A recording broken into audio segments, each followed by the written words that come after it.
بسم الله الرحمن الرحيم. كتاب التوحيد. باب من الشرك إرادة الإنسان بعمله الدنيا.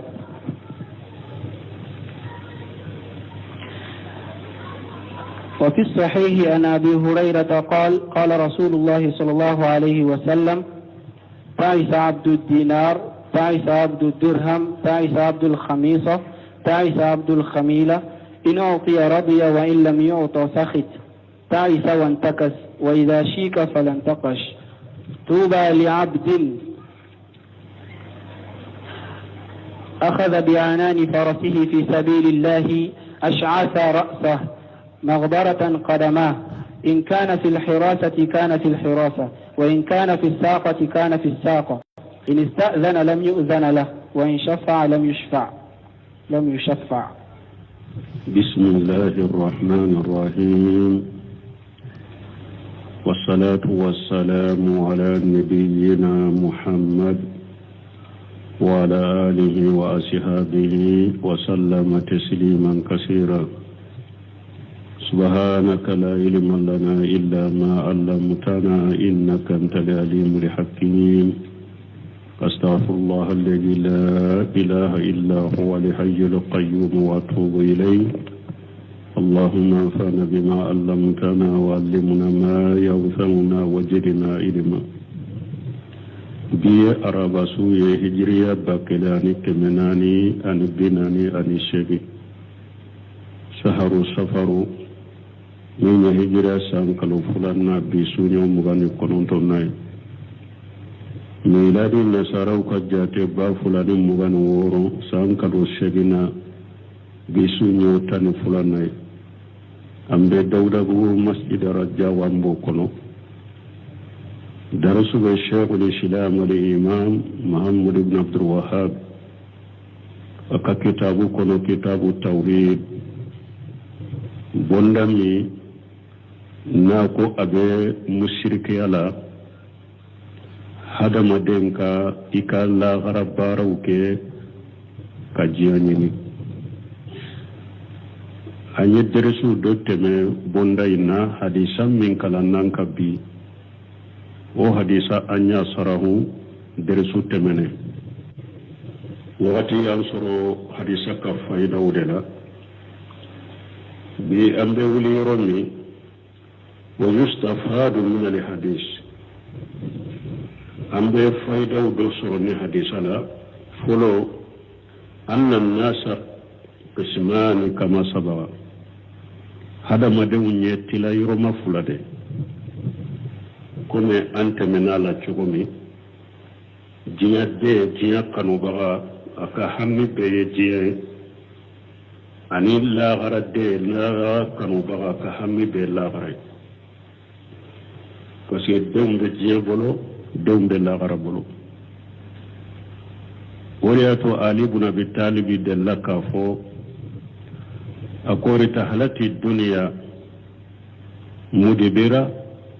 وارتحلت الآخرة مقبلة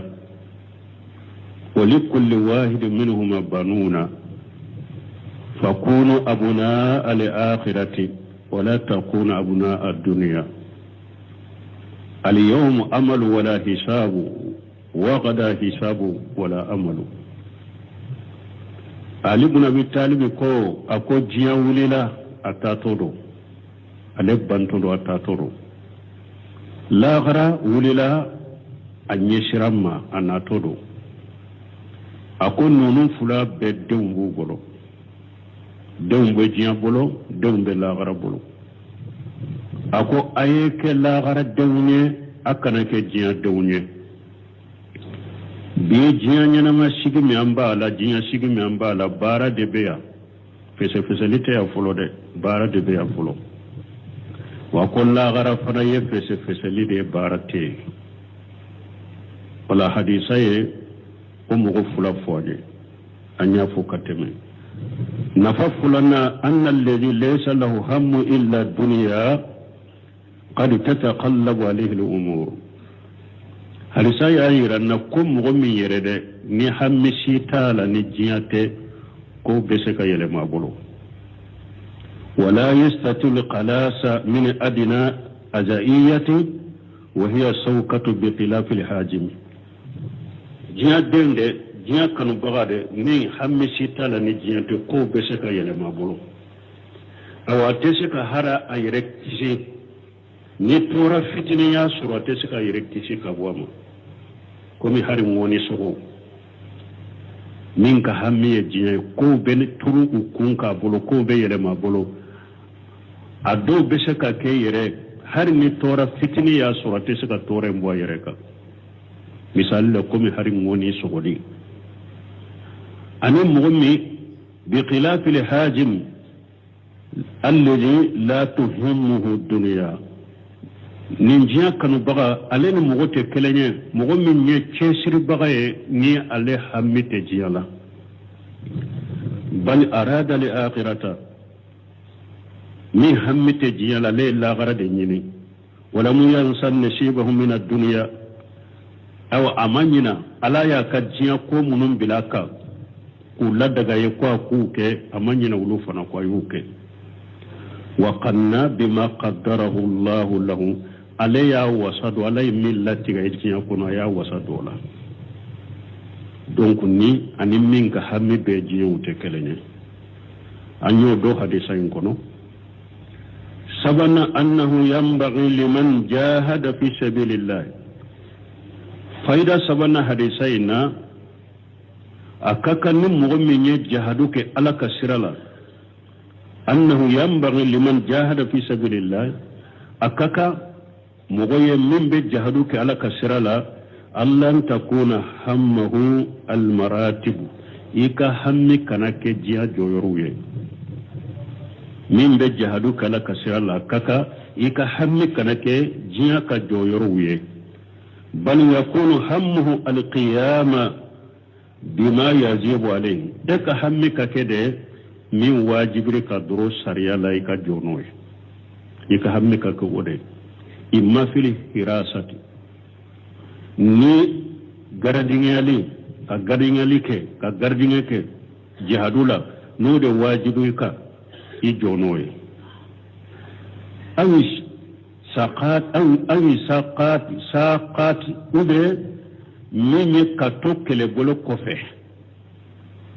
ka kolosirike ni ibilala o yoro de la eka ke o yoro la ika jonoye awile qalbi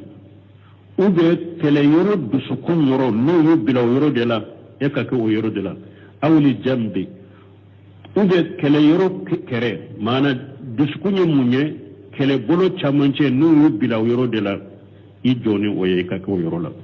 ube kele bolo kerefela jama kerefela no yubila yoro de la ke o yoro la hasiba al maslahati kele masalaha be minna dronu yi ebila minna o yoro la dure ka joye donc akaka mo min be jihadu kala kasirala ikake ni jogo de la e ka hammi kana ke ka joyoro baw nyini ka martaba baw nyini ka ke o yoro la ay ika hammi ka ke droni yu bila yoro me dro o yoro ke kanye ni bila galanye la ake ni yu bila kele bolo ko fe ka kele bolo kolosi kana de ake ni yu bila kele bolo chamanche de la ake ni bila kerefe de to kerefe kele masala be min nadro anyo do hadisa ina nanina anna dunuwan martabatul insani inda an-nas martabatul insani inda an-nas la yasaljimu minhu dunuwa martabatihi inda Allah azza wa jalla anya do hadisa kono kuni mu'min kam martaba mu'min kaddo hadama de umbolo mu'min majigilendo hadama de umbolo utajate wotayira ko ottigi aka darajar nyaka ewa martaba be majiga ala fanafe mogo do be sika kem mogo makuti e boloiti jate uka jate tika mogo do be sika ke mogo uka jate tika itu bolo fembaye me wotayira fana koite ala bolo fembaye anyo do hadisa kono fa hada rajulu alladhi insafa lam yusaffa nin ce min filan ne harin na ye mugo min deli ko karasan nin tohe uta delili to atala وإن استأذن لم يؤذن له أو هرنا يجين من ولو كرسام بافك دويكا ما كبلا وتسوك جندا ما كدوكا. قال فيه رسول الله صلى الله عليه وسلم من ننا كدويما من فلم غبرته تشيدن كوا كباريالا توبا له تشيدن كلها لجما باجياني لا أقول لها لجما باي من فلم مغو تاجاته أمرتبا جيجلن مغوفه ما ندي مغوفه هل نابا في كدوم مساكي منونكا كودلو وكا كودو توي na yu delu utaka kuma jatere na yi jenyini kafu abedo hari masake munun fana ka ku bilasira ute jendama me ona ta be ciden ko la halanyuma ba ya lafi wala mu yaqul ciden ma fo ceka koyina insala lam yuta na yi mu'min delu utaso ciden mo fo akode na yi jenyini min fe ute jendama na yi surunyari don yini min fe ute dalili kaye na ma fo na yi mu'min delu utaso munna balla tuhimmuhu dunya hatta yashal anha parce que nim mo sugu nin ce min fule ale hammite je janka kan mo deli jiya fenna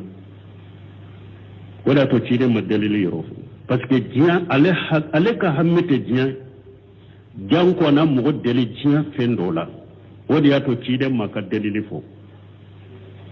lakin yuhimmuhu alkhairu fayasfu linnas min yi aleka hammi doro hera da ya aleka hammi wodi ya to abe dalili ke mugoye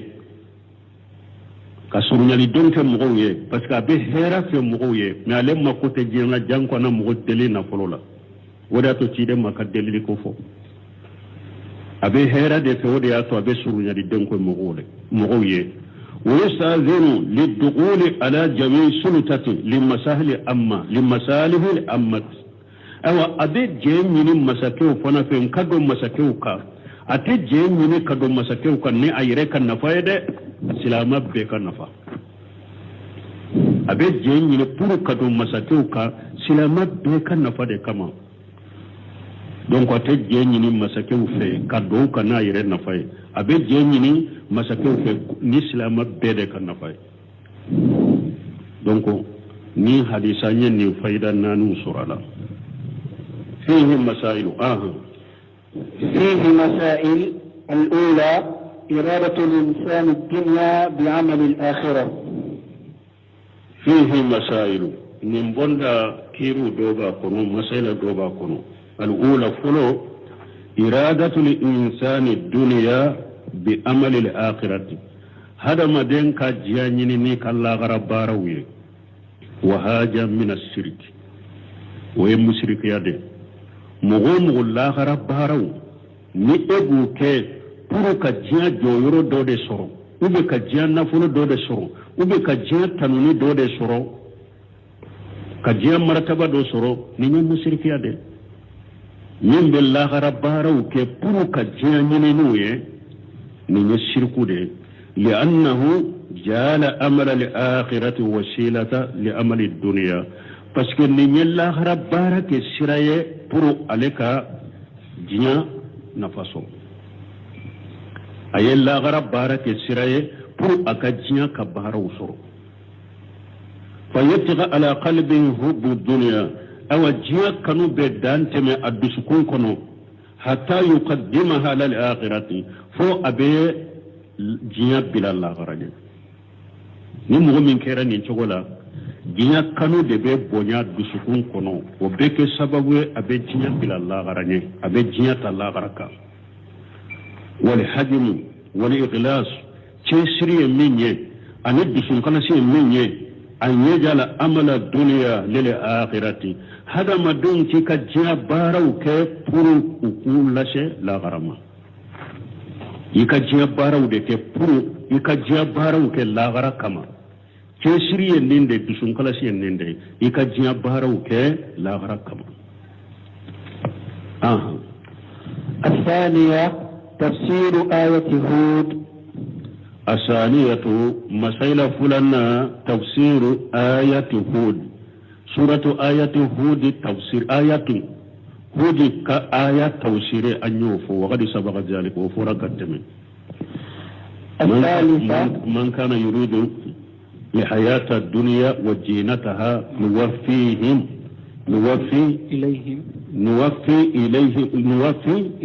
إليهم آمالهم فيها كتا آية اللبا أن يني آيات توسير فوقتهم. الثالثة تسمية الإنسان المسلم عبد الدينار والدرهم والخميصة. الثالثة مسائل السبنة ثانية الثالثة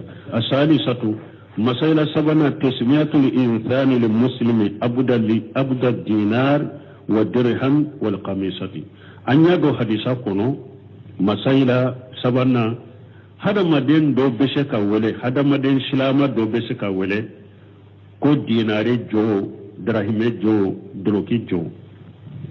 وهذه عبودية لا تدخل في الشرك.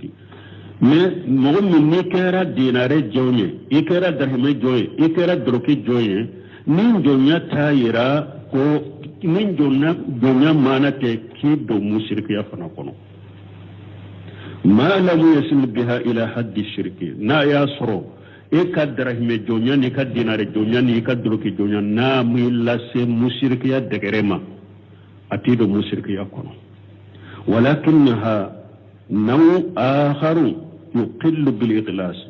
من يكالت ورد النابي هذا من الديفوك هذا مدين كدسون كلاسلا نين نفلو كانوا شغويا دولا كوري كانوا شغويا دولا كدركو كانوا شغويا دولا همي سيت إلا نيري باريتي كتابو كانوا شغويا دولا همي سيت إلا كسو باريتي فوا بسغلا كبو على بطوما نين ديفو دي كود دي نابي ديفو دو هذا مدين كدسون كلاسلا لأنه جال في قلبه محبة جاهمة محبة الله عز وجل. بس كي يفندو كانو دو يبسكون كانو ni ani ala ka kanu no uye nyogon tinti ka fara nyogon ka ikabisukun kono mana ye fendo kanu fara ala kanu ka ibisukun kono wa muhabbati amali al-akhirati ani lagar kanu mana ala kanu ani lagar kanu ye fengore fara ala kanu kan lagar kanu ka ibisukun kono donc abe defo do ikabisukun kala sila الرابعة تفسير ذلك بأنه إن أعطي رضي وإن لم يعطى سخط. الرابعة ناننا تفسير ذلك أقرأ مني ولا ينمني نأكل يفهمه كانوا فرا على كانوا لله كانوا كيدسكون كانوا أقرأ مني ذلك أقرأ مني بأنه إن أعطي رضي فسير كراسة ni nafolo ndiri ma ina nisonja na madima ina dimi ye dinare soro ebe nisonja ni ma dinare soro ebe dimi ni darhime soro ebe nisonja ni ma soro ebe dimi ni dolokun soro ebe nisonja ni ma soro ebe dimi donc wala el fewere kanu fara ewa alaka kanu ni lagara kanu kay duskun kono wala muta saqita ni o femma sina madde e may badimi na dire may nan ni sonja na madde may na dimi haja tawsir qawli sallallahu alaihi wasallam ciiden ka kuma koro fulene ndemene alaka tanuna kisibe ciiden ka na ko abdu dinar abdu dirham abdul qamisati abdul qamilati inu wuti aradiya wa illa muyuta saqita ciiden ka kuma koro fulene nde na yike dinare jonye kike darhme jonye kike droke jonye kike tappi jonye alla yene munye na dire mayna nisonja na madima ina dimi wa hadhihi alamatu ubudiyatihi li hadhihi al-asyai ninde yetta manse kudo yennin ko masina nunun jonye an yakuna yuridahu wa shaqtuhu tabi'a li hadhihi al-asyai e kan nisonja ani e kadimi abennin ko sugude no fe donc wode yato ciidan koy teraw jonye الخامسة قوله تعس وانتكس. الخامسة دورنا قول ciidan كما تعس أقوى تيجي حلكرا وانتكس أكاكو يلمنا كتروكم كابولو. السادسة قوله وإذا شيك فلانتقش. السادسة سبنا قول تشيدن كما إذا سيك فلا انتقص نهار نموني يا سوى تسكى بواشينا هر نموني يا سوى أتسكى موني بواشينا يحتمل أبسكتا أن تكون الجمل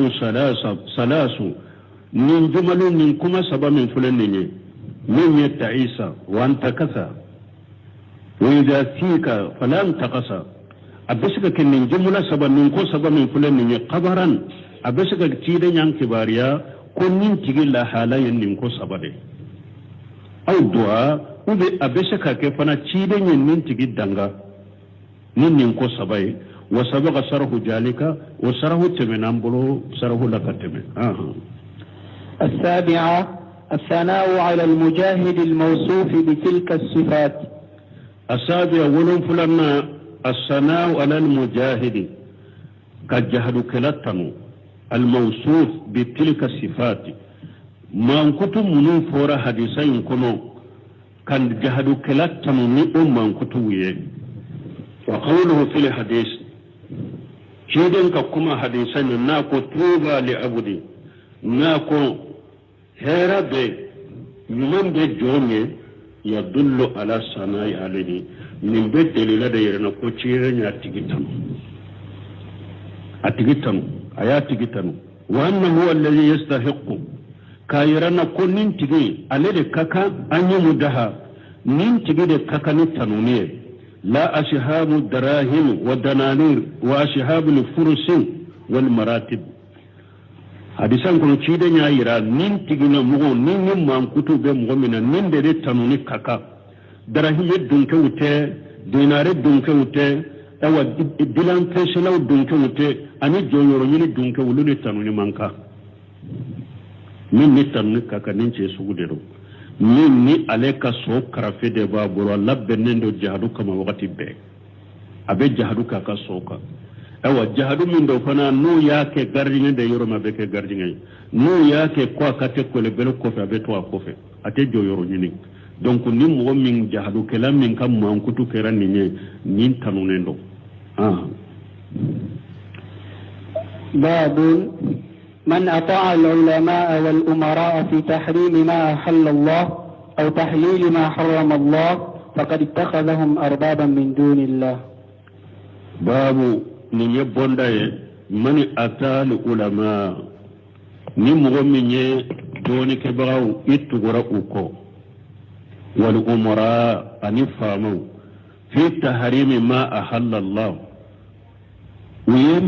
ألا يمين لدغا doni ke baga doyo haramuya e fana ya haramuya doni ke ba no fe yere bado fana ko ala ya haram fi tahrim ma halallahu alay millataga doni ke baga ya haram e yere bado ala ya millataga doni ke ba nya haramu e ya haramu doni ke ba no fe umbe e yere bado ala ya fendo daga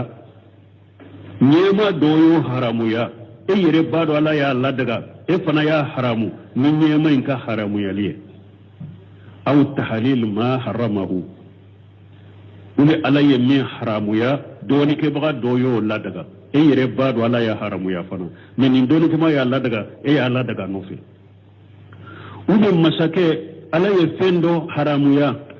masake doyo ladaga e yere bado ala ya haramu ya e fana ya ladaga ni masake in kala daga liye faqad tagajahum arbaba nin mo min yen ke yen nunun tigi mo inun tigi mina ku ke alaye ku ku tigi alaye ku bato ni tugura doni ke baga de ko alaka halala haramu lida ubi alaka haramu halala lida ubi tugura nyema do de ko alaka halala haramu lida alaka haramu aywa halala lida inun tigi mina ku ke alaye ku bato nin bonda yen ninde qawluhu nako من أتى العلماء من يحتمل أن تكون شرطية بدليل قوله فقد اتخذهم لأنها جواب شرط ويحتمل أن تكون موصولة أي باب الذي أتى العلماء من يبون لين مغمين تورا دونك بغاكو وقوله فقد اتخذهم خبر المبتدأ وقرنت بالفاء لأن الاسم الموصول كسرت في الأموم ولا الأول تقرأ باب فلو ننقو سرتيادو باب الذي أتى العلماء نيا أكل نيا تنين فلو دكا باب إبافو تقرأ باب بالتنوين إبه باب كالتنوين باب تنوين دي بكالا نانيا كفلو اندي باب الذي أتى العلماء بالتنوين وعلى ثاني نانيا كفلو اندي بدون التنوين إبه باب كلا تنوين تكالا إبافو باب والأول أحسن بنسمينو كاكي فلو نبه باب كلا كالتنوين كالا باب من أتى العلماء أقول كني والمراد بالعلماء العلماء بالشرع الله لا يننا كن مؤمن تغرا دونك بغاوكو ألاك حلالا حرام لنا دونك بغاو جمع لا يني دونك بغاو جمع سرياك دونك بغاو parce que aka kolosi ni qur'ana ayaw nana qur'ana ayaw be doni tonu qur'ana ayaw be doni ke ba tanu hadisaw be kuma doni ka tanu hadisaw be doni ke ba tanu wo ye sharia ka doni ke ba de o ka famu sharia ka doni ke ba o bil umarai la nini na ko al umarai la nini donye ulul amr al munfijuna lahu kun yemo munun be ko bo asirafe wa ayin la je doni ke ba da mana kono doni ke ba ani famu ukanka barake nyugon fe chokodi doni ke ba min ye sharia kurosili sharia doni ni sharia kurosili sharia fatawa o be doni ke ba bolo doni ke ba taye de jamana kono ala taye min ye ko bange ko fo mo ye ko bange mais min ye ka boli mo ka bo asirafe ka mo nyamarena ka boli mo ko fana be famu bolo bangeli de doni ke bagaw ka mo bilaw ka ke o be famu ka afule ko de fosisa ulul amr al munfijuna lahu ulul de ko nunum bo asirafe doni ke baw tayi aw ka bange ka fodoro ne ka applique ka bara jamana don ka ye famu tayi wa hadani sinfani huma al mazkuran fi qawlihi ta'ala ولو سمع رحمه الله أكون من كالتو نمو غسوك فلا من فلن نيه على فلك النونون دوفو آية كونو على من كورتالين دونك بغاوني فامو آية جمع علىكم يا أيها الذين آمنوا علىكم مؤمنون أو منون دار على الليمن يتشني لما أتوا الله واتوا رسولا أي على بطو أكتبوا تشيدونكو وأولي الأمر منكم أناك كون يمو نقول الأمر مغفلة دلو فامو دونك باو فجعل الله تاءته مستقلة وتاء رسوله مستقلة عليك بطولي أيها فو أدما كيدين تقول كافو أدما من يقول الأمر دونك باو أني فامو تاء وتات أولو الأمر تابعة دونك بغاو أني فاموتا أولو تغنيغنيا بيتغو على تاديكو أولو تابع على تاديكو على تادي نوفي أني تيدين تانوفي مانا ني ألا يا أيري تافو أدامدي تغو يا بي ألا بي بطوكا كولا أي تيدين تافو أدامد تغو بي فانا تيدين بي تغنيغنيا بيكي تيجيجون نفي تغو بيلا بس تيدين تمغنيا مرنكو جوي ate mo nyamar ni fili ate mo nyamar jahiliya ambi tugu cidon fana ko cego belade mais fama uta ante tugu ko cego dola ambi tugu ko de nube ala taala nube ala bet ala taka ube cidon taka ambi tugu ko doni ke bawo ante tugu ko tede ni doni ke bawo ka fota no ka keta be ala taka ube cidon taka ambi tugu ko mais doni ke bawo kayina mankana koma bena fo asaru don hadisa wala cego me doni ke ba kera tugo na yi fenfo ayi fenke ani ala tama be ani ciden tama be an ba ta to abolode ante tuga kola fama fana bo chugola ambe tugu fama ko me chiden ko fonni fama ya nyamare na la soso ni masake nyamare na la soso ite tuga ko wala soso la ni masake nyamare tinin ka soso le de ite tugu masake ko wala na korote fana ka bo kama ka kelede ni ya ala soso de nyamare nan ka ke ani in ka bo kamara shi ka kaman ka kelo fana te ko kelo ne de mo ko famu wani yato wani haja min da kwaso lamu yukarrir li fi'ala ke wale alama sagaka sagi sagaka atiu amma sagi sagaka masakin ka kola amma sagi aka doni kiba ka kola wala fala ta'ata lil makhluq fi ma shatil khaliq wala nya do sisa ko tugulu take dan fen ko dan masakutalila tugulu take dan fen ko dan masakutalila nim masake ala soso ante tuga ko awla ni ewa doni ke baga de ala soso ante tuga ko ala soso la ni bange baga de nyamre ni ala soso tugulu take ko ni be dan fe tugulu take dan fen ko fe tugulu take dan fen ni fe dan masakutalila وولي الأمر هم أولو الثاني أولو الأمر يكو دوني كو جمو ومنبولو كو تيكو وهم العلماء أولو يدوني كبغودين لأنهم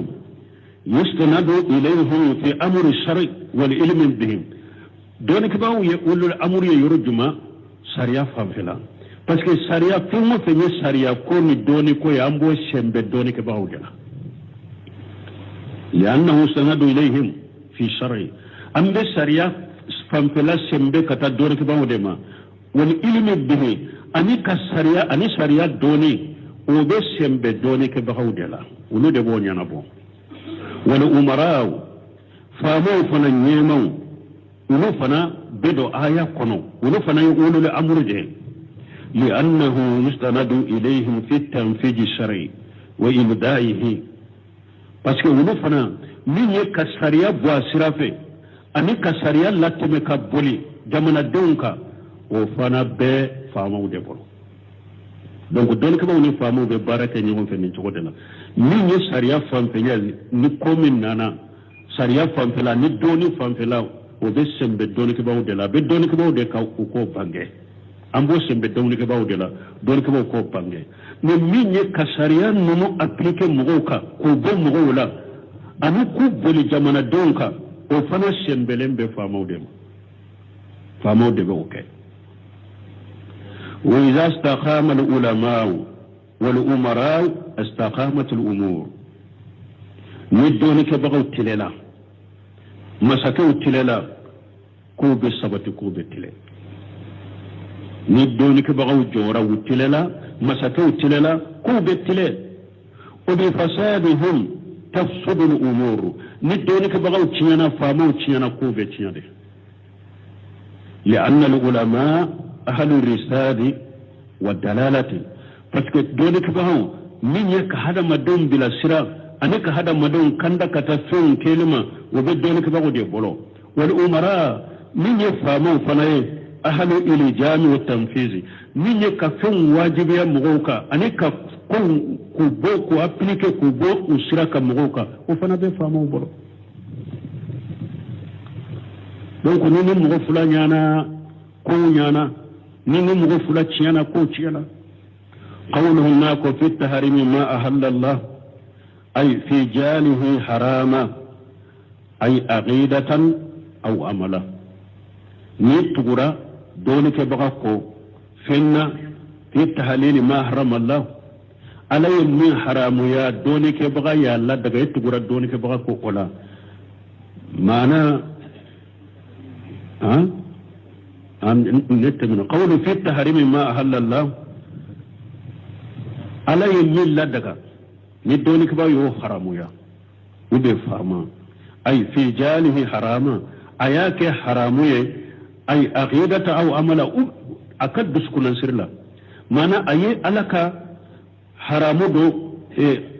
أي ألك حلال دو حرام الدسكون كنو علي أسر الدسكون كنو على يمين لدك alay ya sira duskun kono ko ala fune kan milla daga aya sira duskun kono ko o haramu ya leno a ube akakke wale ala ya milla e wadna daga alayya o haramu ya naka ke wale ni tugura ko ola aw tahlil ma harama Allah ube ala ya ni haramu ya na yo la daga ay fi dalihi halalan aqidatan wa amala alaka awa haramu fe alayo de ke halalai shi sa duskuna sirila ube alayo ke halalai akakke walela e fona tugura ko iya minaka ke alai فالتحريم ما أحل الله لا ينقص درجة في الاسم عن تحليل ما حرم الله نمغمي فالتحريم ما أحل الله ألا يميل لا دغني أيو حراميا لا ينقص درجة في الاسم عن تحليل ما حرم الله أكد جنوبته ألك حرام كل دغا أكد جنوبته كرود فالتحريم ما أحل الله ما ألا يميل لا دغني أيو حرامو akad junubute alaka ewa an tahlili ma harama Allah akad junubute alaka haramu ko la daga likoro ma do ya famu abe kuma be kelenye junubu de la abe kelenye junubu de la fi taharim ma halalla ni alaye min la daga e ya haramu junubu min bala ani alaye min ewa haramu eya ladaga ube junubu kele wa kasiru min jami alqira min annas bunun seminu kwa ko mo chaman be mo munun be kele ya dinala taziduhum ibu soro yamiluna ila tahrim ma ahalla Allah ube mile kata ala yemil ladaga ka haramu aksara min tahlil haram ubode ke kacaya kateme haramu la daga lika mu'min dina ka keliya bula kacaya ubemile kata jumama alayyi min halala ka haramu ubode ke kacaya kateme haramu la daga lika bi kasin bi aksi ulu fana mugo ka kontore al mutahawwinuna mu'minun fana yin nugo ya tigin ye nunu fana bo kontare la mana dina kanu rebe mununa ulu fana kacaya ulu be alaka halalai na daga katime ka alaka haramu ha ko la daga mu ha wata ha nunu ba munan ka kagele ma be abe aba jantu foto ko lambulo mu'minu dina kanu gola يميلون إلى تحريم ما أحل الله أكثر من تحليل الحرام أنا يميل لدغا كو حرام يا وبميل يا كتاود ما كتايا كتم من تحليل الحرام كتم أو حرام لدغا لك كتم حرام لدغا لك بأكثر المتحولين ulu fana ni mugo munu nyen no ya tigi ma kotala ulu fana bu ulu konterla munu ma kote senna ulu fana be dumanke kacaya tahlil al-haram ka haramu la daga mun ma ko te fenna ulu fana be haramu de la daga kacaya mun dina kanu gola ulu be halal wa halala de ke haramu e kacaya wa kilahuma qataw nafula be qataw imin be halala ke haramu e be qatawla imin be haramu ke halala o be qatawla wa ma zalika kafaruka فإن التحليل الحرام فيما لا أصل فيه الهل كفروك فإن التحليل الحرام من يك حرام لدغا فيما الأصل فيه الهل حرام من اللسر لنا دغلين دو أهون من تحريم الحلال وفنا كان نغو كتمي كحلالة حرام معنى اللسر لمن دغلين دو كو حرام يا وفنا كان من تحريم الحلال كتمي حلالا حرام يلك لأن التحليل الحرام بس من مغمي حرام لا دغا إذا لم يتبين تحريمه من حرام يلما بنجه فهو مبني على الأصل وسيلم به أكل سريدك وهو الهل ويمني دغالي لأن التهليل حرام يمغمي حرام لا دغا حرام منا حرام يلي مبانجي نمين حرام يلي بانجا لسري يمني الهل دغالي parce que les lesri be dagali de ka wa rahmatullahi subhanahu sabaqati qadabahu aw ala fana kan nema yuru walendo katime akadimika fala yumkin an nuhrima illa ma tabayyana tahrimuhu aw anta shika fendo haramu ya fon min ka haramu ya libange anta shika fendo haramu ya fon min ka haramu ya libangalendo wali annahu adyab wa asaddu atin daganya tim anta shika ke an nuhrima illa ma tabayyana tahrimu anta shika fendo haramu ya fon min haramu ya bangiranye wali annahu adyab wa asaddu parce que ni nuhrimu illa mataba min ka fe haramu ya min halalai ka haramu ya fendo min korolendo akagele fana wali aslu lesli munye an tabghalu umur ala al-hill lesli munye ko katto dagalila wa sa'ati ani ko katto yurwalila hatta yatabayyana tahrimu fo haramu yalika banganye mana halala li haramu yalika gelede halala haramu yali kodo min korole no kodo min ka gele amma fil ibadati anto yorodela amma fil ibadati wa afle kan lesri fula foisa ali ashiyaw ali asli fi ali hill ali ashiyaw munye don fe sisa don fe min ko su lesri la masrifun lesri la wulu daga lendero min mo min be wulu haramu ya fo kasere do la jele mburo o yefile asiyay ako amma fil ibadati fasuddidu fayusaddidu mi bato yoro o be gele ya de bato yoro kana fonje ke bato la ni delati bolo masala fen dum fendo ninne nana mugo do ma bake ka dumbe lesri la fengo fenye dum fe adagare ka du siriliti ka adagare ka du fo ni mi haramu yali bangelege bo ninne nana mugo do ma bake ka dum fendo du ube fini shigu do bala ni ko karasa e bake ka min dum fe min du haramu do ale be mbake ka dum fe mdu ate ale ka ka delila natide parce que lesri ya adagara le ni haramu mabangale lesira dagarale ataka ale ka delila nati emin ko karase ka dum fe mun fulena haramu yara delila nati libe edela parce que ale min ya do ale be lesiri de ka ayo fini do soro mo do kanna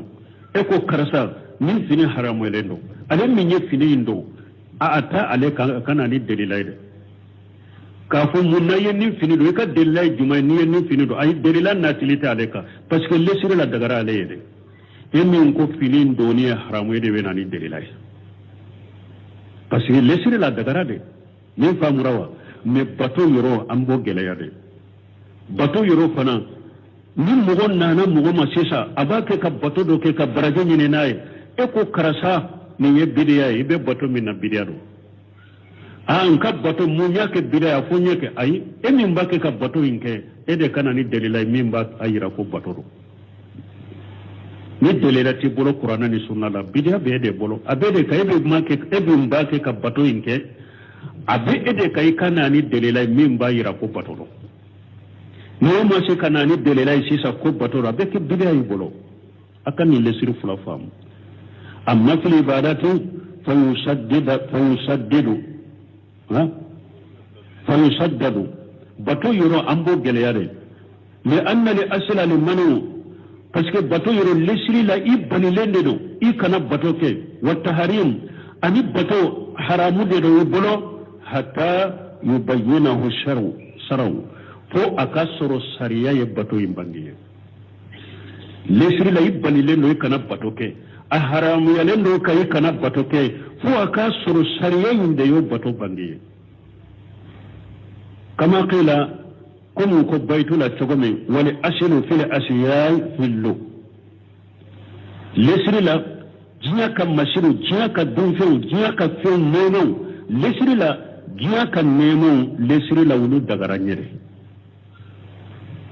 wa amnu ibadatan illa bi ijni shari ne ibani lay ka bato ke fo sariya tigi ka jeni bato mini bato yore bani lo ne ka bato ke fo sariya tigi ka jena alqadari fule kan ninde fawye wala yahillu lahu an yafala fila hatta ya'lama hukm Allah fihi hatta ya'lama hukm Allah fihi wa yashhal al ulama wa yaqtadi bil muttabina li sunnati Muhammad sallallahu alaihi wasallam bato yoro alqadari tigi ko mugo islam balighu de ko ate daga ye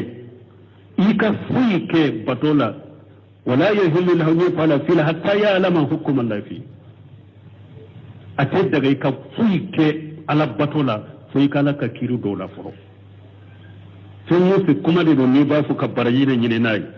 bato de do bara de do ni ba fu ka baraji nyine nay akoy kana ke folo de fuyi kala ka kiri do o la folo ala ya Allah daga ala ya ke sariya folo ba ma ke sariya kire nya ke sariya folo ba ma ke sariya ikana bato nke folo de to ala yi min fo la ko do de abe ko min nin kalikala do ya nin ka aha e ko mo shikana bato ke foi kala ka kiri do o bato la min makala do akon ni makalu fayeshala al ulama ni makala do ke bawo nin ka akon ni makala do ke bawo nin ka e kana bato inka ni de lati polo de do ke bawo nin ka fashalu ahla dhikrin kuntum la ta'lamun abe ko min nin kalikala do ya nin ka tugune awa do ke bawo fana suku kacare don yu yere bila fatawa wala kalantula don ka bawo dobe wulu ya bidiya mo de don ka bawo dobe wulu te sira alanye don ka bawo dobe wulu ya jiya nyine na de akon ni don ka bawo fana nyine ka kanatu don ka bawo be ko de wa yagtadi bil muttabiina li sunnati Muhammad sallallahu alaihi wasallam akon don ka bawo munun be tugu Muhammadu ka sunna ko wulu don nyine kai ka tugu lu de ko don ka bawo be tere wala nin ka famu sanan katte men yorola anyugona nyesilen fulama maulidi a girin bena damina kalo kuran min bena jo maulidi giri be damina ni e ko maulidi ye bidia fin kri do fana haram maulidi ni e ko maulidi ye bidia ye sisa do ba fo lupum mun be fana la bidia de do man toro min be tegela bidia do de be kuma mikro min na bidia do de gantilo munun be ekuna bida de no kura munun be ekwaye ka bida de no uteni mfwa afwa tigi he ko nunu ye jiya kan ne mode lupu jiya kan ne mode do mikore jiya kan ne mode do mantoro jiya kan ne mode gantilo nunu jiya kan ne mode ampulu nunu jiya kan ne mode ali aslu fil asya ali hillu ali aslu fil asya hillu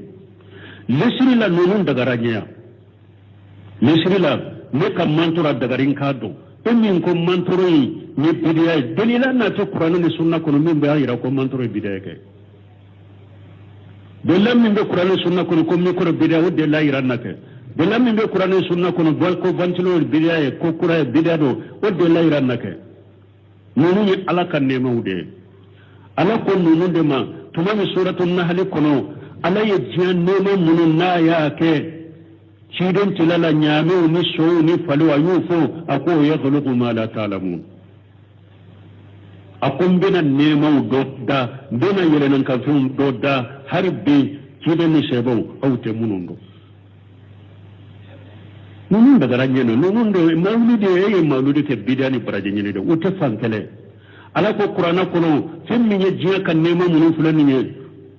هو الذي خلق لكم ما في الأرض جميعا ala ko ale ala de masay nema be dugu kolo ka nya be dawiye de aka yere na fanay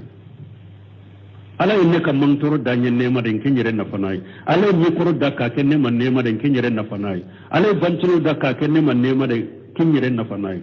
aya wure kun ala ko huwa alladhi sakkara lakum ma fi samawati wa ma fil ardi jami'an minhu ala be masay nema be sankawolon fulala nema be dugma kolon fulala damfe be dugma kolon fulala sankawolon fulala ne ala de ya be kolawye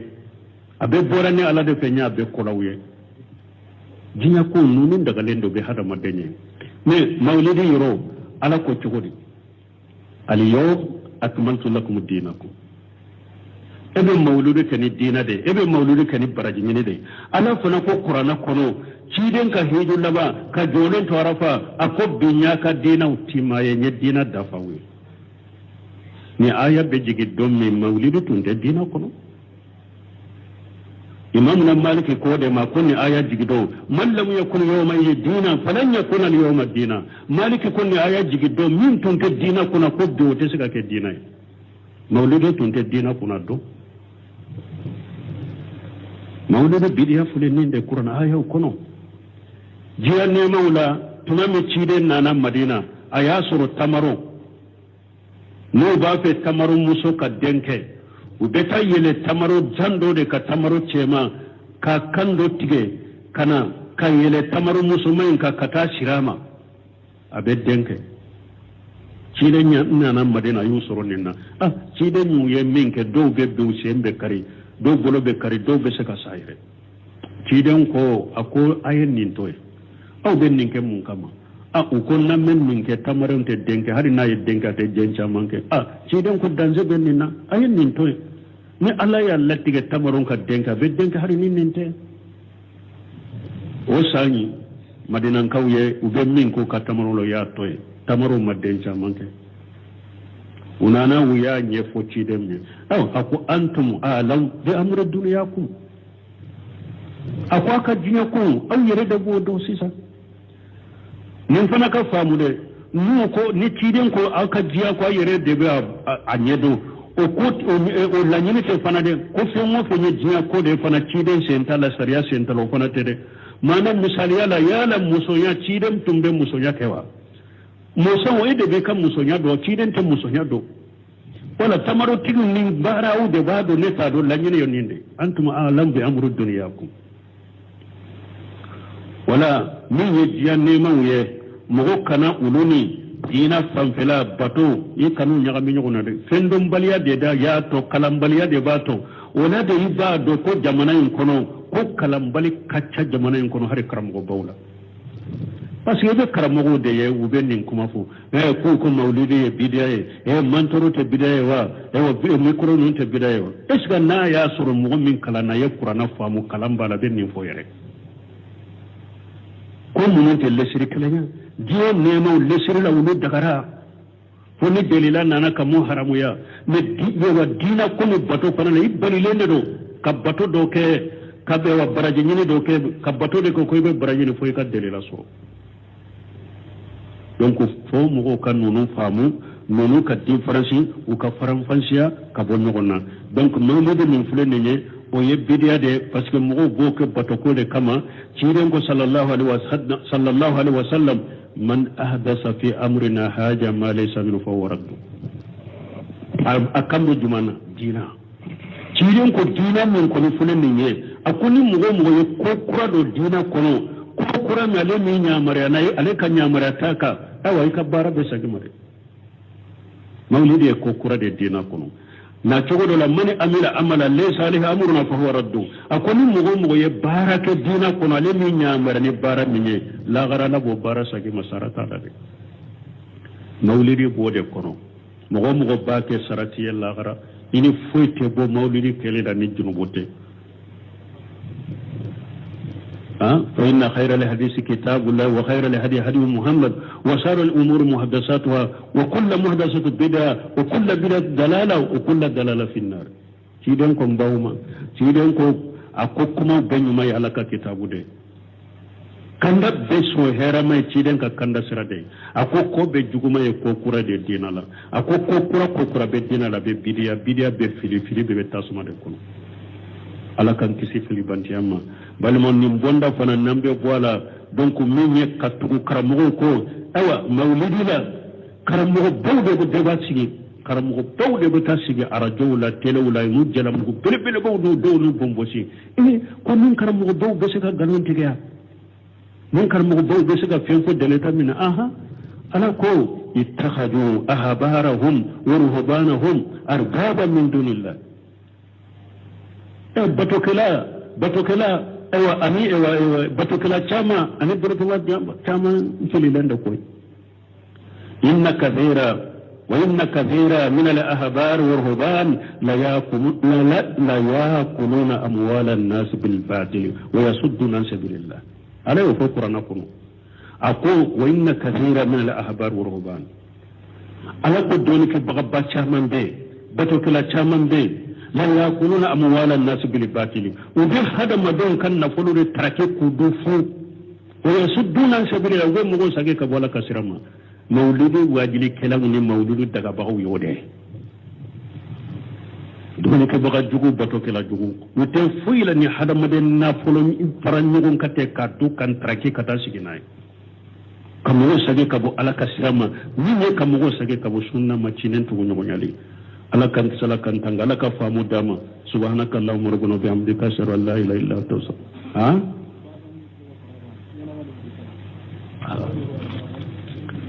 قوله أربابا جمع ربي وهو المتصرف المالك ناكو أربابا يتجي كفر يغنك ولي أربابا هو المتصرف المالك أربابا يمني ni nabe ko ñanabu marali kelam wa tasarrufu nawani ko ñanabo ye cogoya fula de tasarrufu qadariyu ka ko ñanabo ni latige wa tasarrufu sarayu ani ko ñanabo ni sariya ko mi ñanabo faman ata al ulama fi mukhalafati amri allah wa rasulihi ni mu'min tuwara doni ka bagaw ko ala sosolila ciden sosolila فقد اتخذهم أربابا من دون الله يؤمن كوك عليه كفر عليك باعتبار تصرف الشرعي يفر عليك السريان ينبوليلا لأنه اعتبرهم مسريين بس إفنا مين يككر مغوية إفنو وجات من السريان كلاوية يككر مغو جات من السريان كلاوية كفر عليك واعتبر تشريعهم شرعا يؤمن به يككر مغو كسريا ويا جات من كاك سريا نبارا بسكا كناي وبالعكس وكنت الامراء نيمو فنبو تشودلا نيمو فنبو تشودلا نيمو فنا دو دي اوا كودوكي we kodo ke minye ala soso aye chide soso itugura nyemo ko ola nyemo ke sarele kele kafara alaka iya nyema nunun ka sariya fana jate sariya ya kabara kenai donc wuyu min alaye ku bato kafara alaka alakan kisum alakan tangama donc ada maden kelen kelen ke jantu yere la ni ala sonna dersure asaru bena ala kayina man kanan kan nin famu akera majhabi tigi yo akera karamugo do ya akera mabayo akera shegu yo akera fama kayina man kana imamuna safa yofu قد أجمل المسلمون على أن من استبان له سنة رسول الله صلى الله عليه وسلم لا يهل له أن يداها لقول أهل كائنا من كان إمامنا السافة يقول سلامه ببناكا كافم مغمغ نتيدين كسنة بانغنا يقومنا أتيد دغاية كتيدين كسنة ينتوي مغشيك كما كما أتيكي كرام مغسوغسوغ على كان سلكن تنغا سبحانك اللهم ربنا بحمدك اشهد ان لا اله الا انت استغفرك واتوب اليك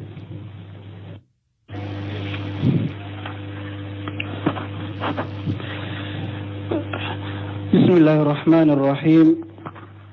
كتاب التوحيد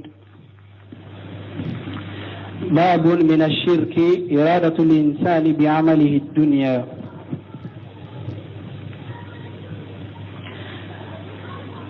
وفي الصحيح عن أبي هريرة قال قال رسول الله صلى الله عليه وسلم تعس عبد الدينار تعس عبد الدرهم تعس عبد الخميصة